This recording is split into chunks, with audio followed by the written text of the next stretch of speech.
So, I gotta know. And I gotta know how this works before the game begins. As a tank, you are a ghost. What stops people from walking through you? They can walk through me, but do they want to? Really? This is excellent. Rule number 1, don't mess with the IRS. Please like and subscribe. It really helps us do more. So, tell me about what's happening in Geb right now. The Bloodlords are all probably working on their own separate versions of things that are self-serving and not great for a lot of other people. Especially Also not farming. each other. A lot of farming is also happening. That is going to be the same. So, farming is the biggest export of Geb.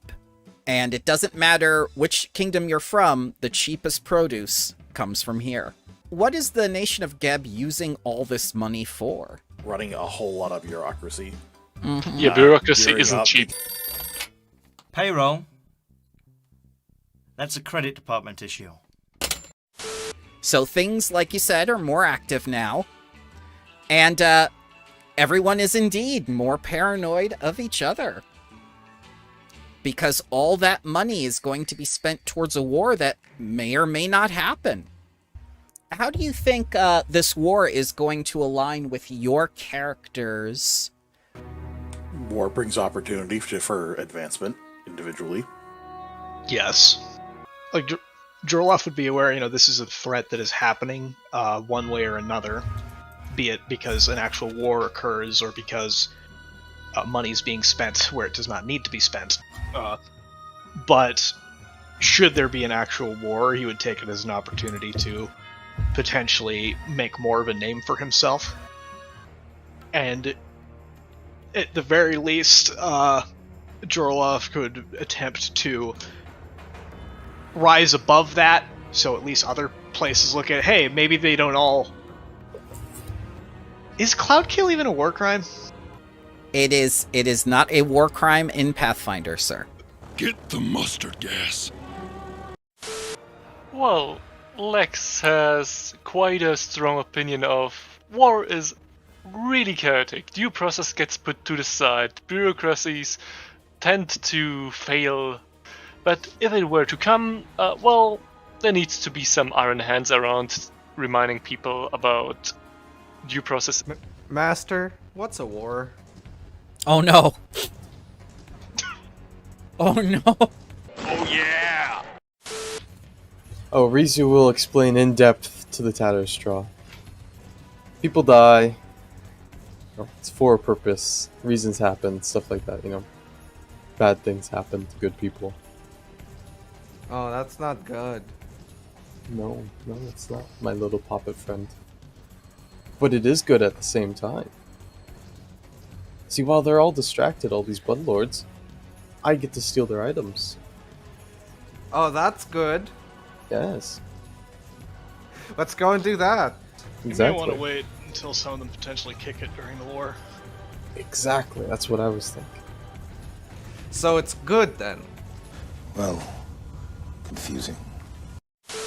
It kind of sounds like you guys understand how this whole Bloodlord thing is working already. So, who do you think the most important faction in Geb is?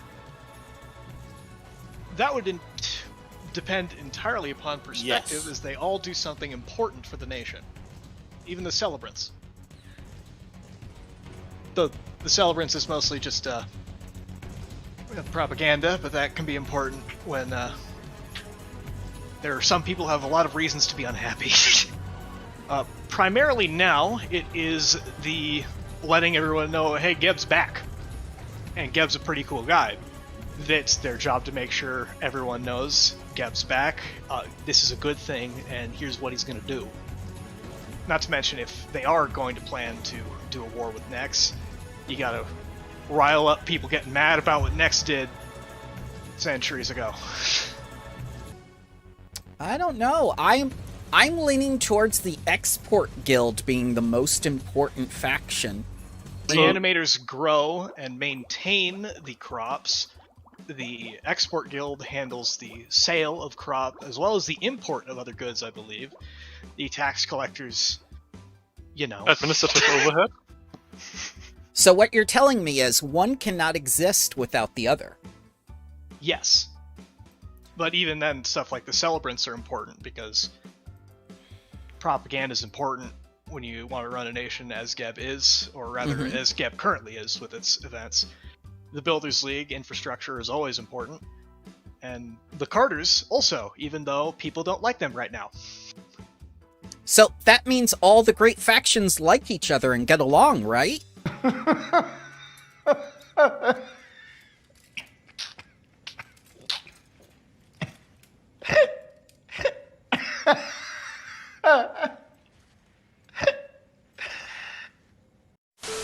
God, no.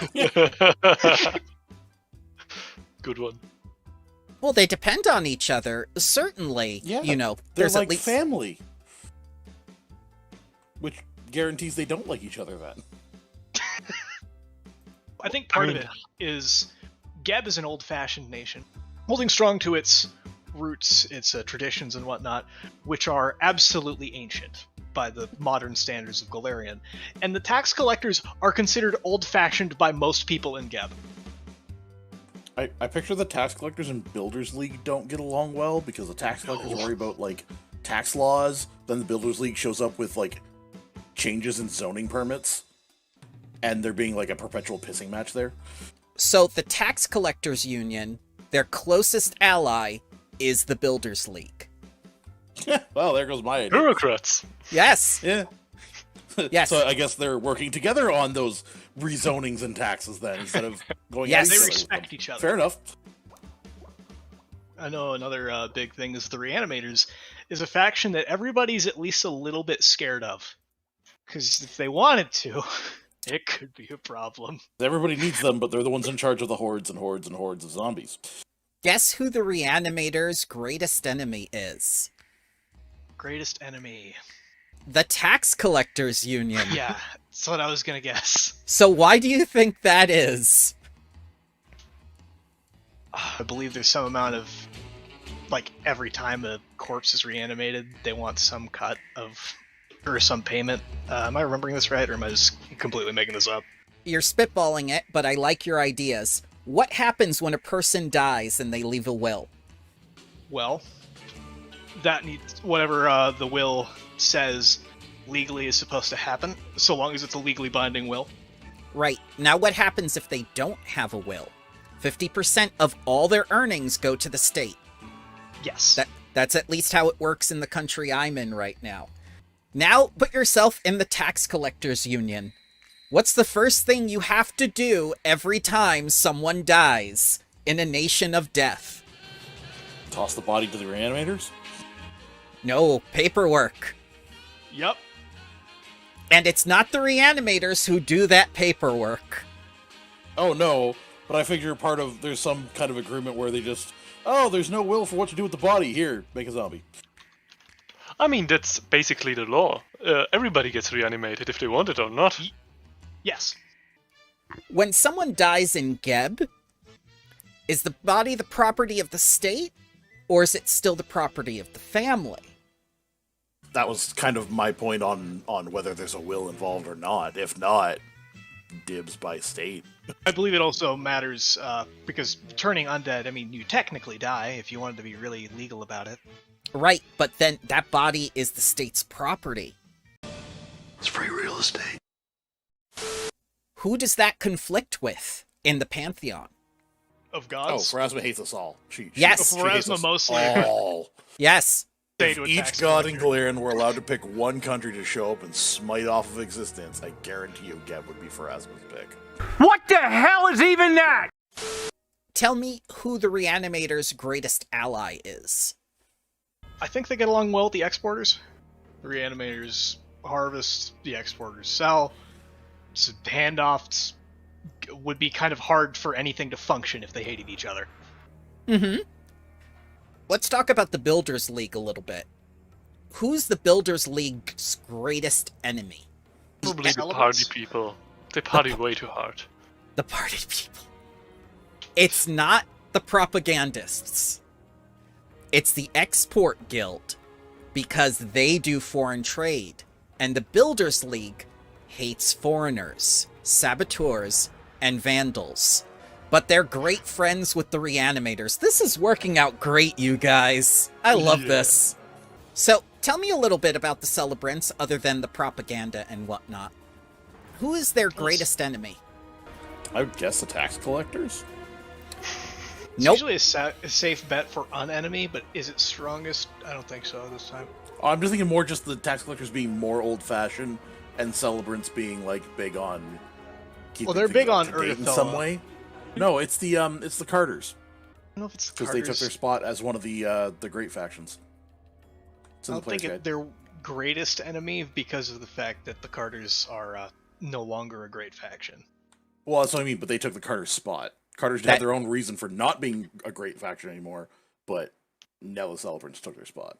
That is correct, but they are not their greatest enemy. Their greatest enemy is the Builders League, and those who keep secrets from the government. But what if I am the government? Yes, which means they're very paranoid. So their allies are informants, public figures, and worshippers. But none of the great factions. Isn't that weird? They are new. They're new. Mm-hmm. So I think we talked about them all a little bit. And you've kind of got ideas forming in your heads now. You know how you relate to one another.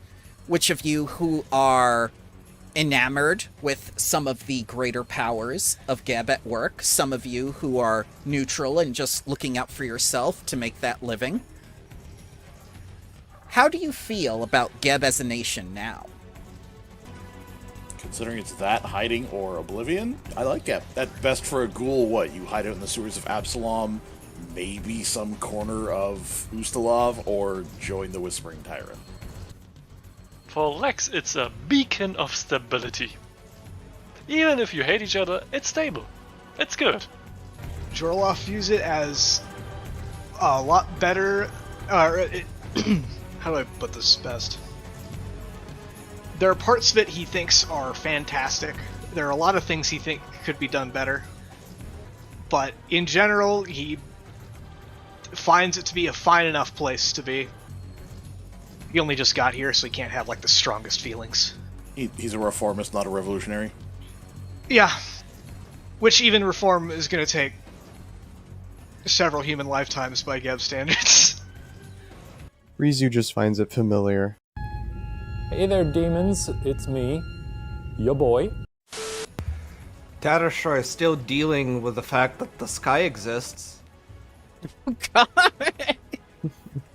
Now, if he stares at the sun, his eyes don't get burned, right? No. So you Now, can just... What Actually, I don't know. kind It might be of worse puppet because I do have dark vision. is he? He's a small straw puppet. Oh, he's the flammable kind, isn't he? I am a flammable kind of puppet. Oh Note no! yourself, don't put the cigarettes out on the puppet. In fact, I have a weakness to fire, which is half my level. So if you were to become a mummy, it wouldn't really change much then for you, because they also have that same weakness. It's half your level? I'm not ready to be a mummy or a daddy yet.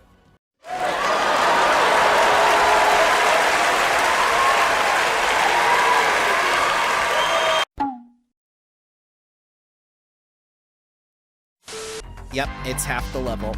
So it's 0 right now? I forget because I'm It's not 1. sure if... So half your level is always 1? Yeah. Yeah, it always floors at 1. Okay. It doesn't go up until you hit like level 4.